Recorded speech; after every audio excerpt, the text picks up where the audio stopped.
you think human resources is? People? Yep. Talent. Excellent.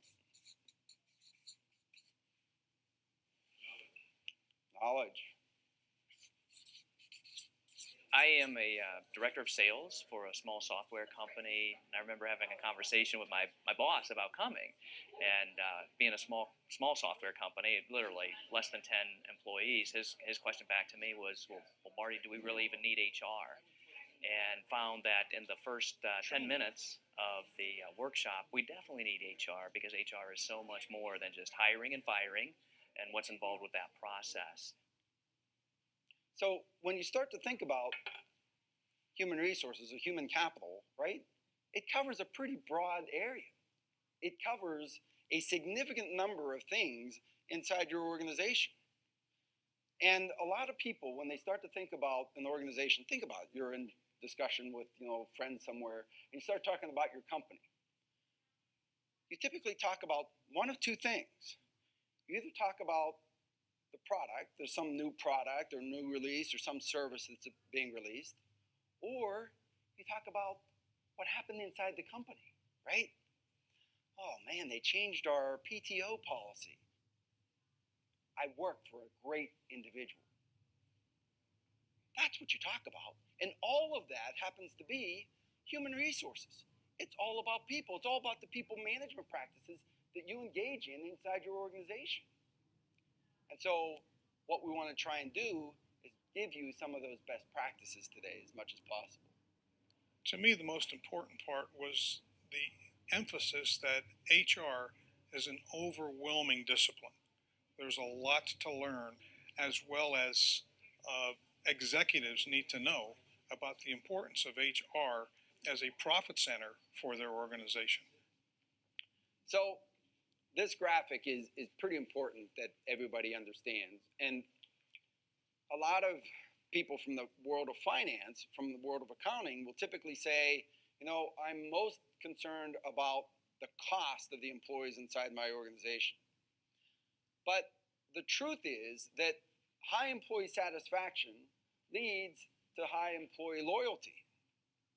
High employee loyalty leads to higher customer satisfaction, those individuals that you as a company are serving, higher customer loyalty, and then higher profit margins.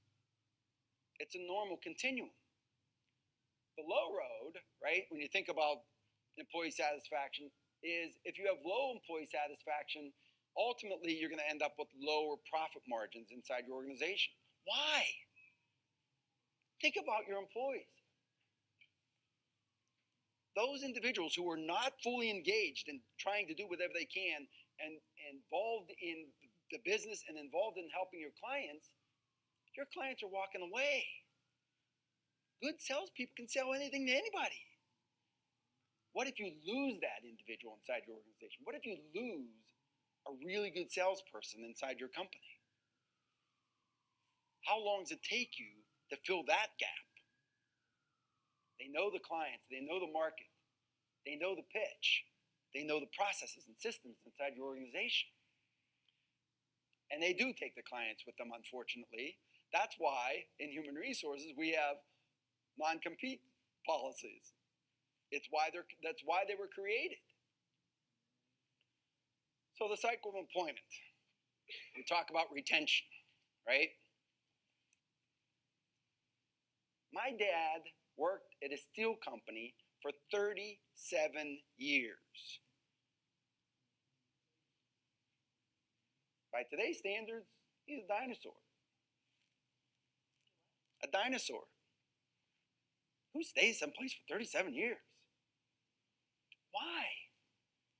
Because we've lost our way from a human resource perspective, from a human capital perspective. We're not necessarily concerned about the employees anymore. We're so bottom line oriented, so geared towards just the financials of the organization, we drive people away. People don't stay with employers for an extended period of time. They don't have a valuable experience. And I don't quite get it, to be honest with you. I don't get it. Why aren't we doing that for every employee inside our organization. Why don't we think this employee who just started with me should stay here for the rest of their career? And I should do whatever I can as an employer to drive them there. Now, some people, it's okay, right? Some people you don't necessarily want to keep. There is some healthy turnover, right? Some people reach a certain point in their career where they should probably move on. It's okay. There's nothing wrong with that. But I can tell you that at the Lexus dealer up the street, there's very few people leaving. Those people are hoping to retire there when the 2045 model comes out. So the cycle of employment, critical from a human resource perspective. I like the part on the recruitment because most of us, we just tend to interview and end up recruiting and selecting a person. So the fact that there is a process, a scientific process that we can use to make better recruiting decisions is really very helpful. The recruitment funnel.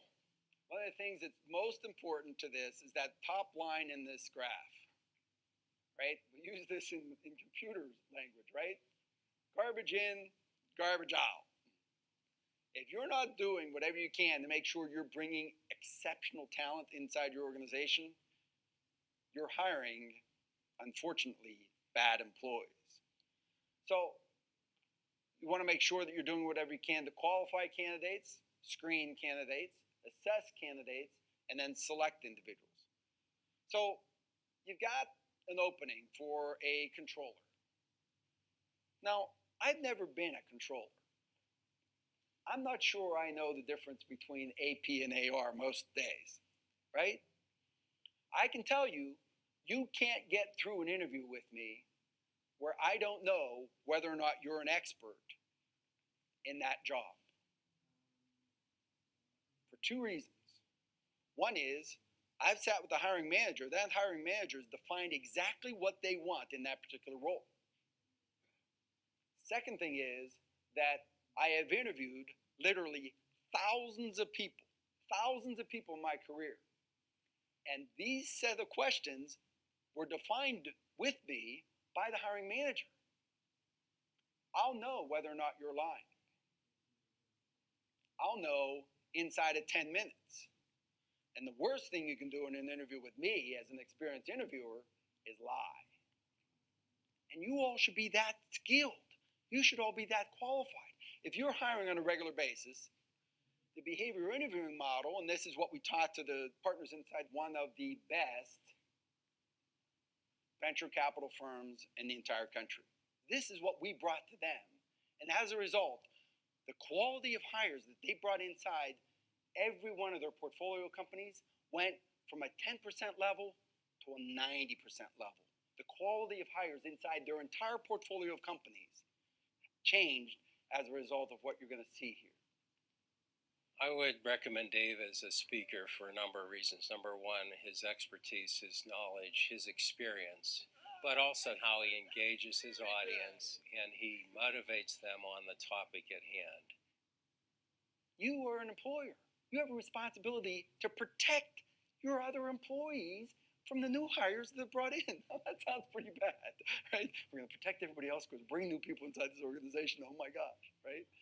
No, but negligent hiring, you have a responsibility as an employer to protect your workforce and your customers, absolutely in your customer's situation.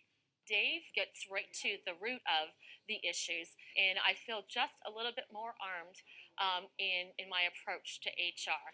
And of course, get to walk away with his book and CD and feel that I have a great reference. And I absolutely recommend Dave Baker to anybody because not only does Dave come with knowledge, but he speaks to his audience. So not only is it about HR and policies and procedures, but it really is about who we are, and he's passionate and he shares it. They have one of the lowest turnover rates ever, anywhere. There's people doing whatever they can to claw over everybody else to try and get in there. Because that employer said, we're taking the high road. We're going to do what's right by our employees. We're going to do right not only by our employees, because we know that our employees are going to impact the customers And that customer experience is a wonderful experience. And they do it over and over and over again. It's a tremendous model that exists right here. Thank you very much for coming. So I hope you enjoyed yourselves. Enjoy your tools, and if you have any questions, give me a call.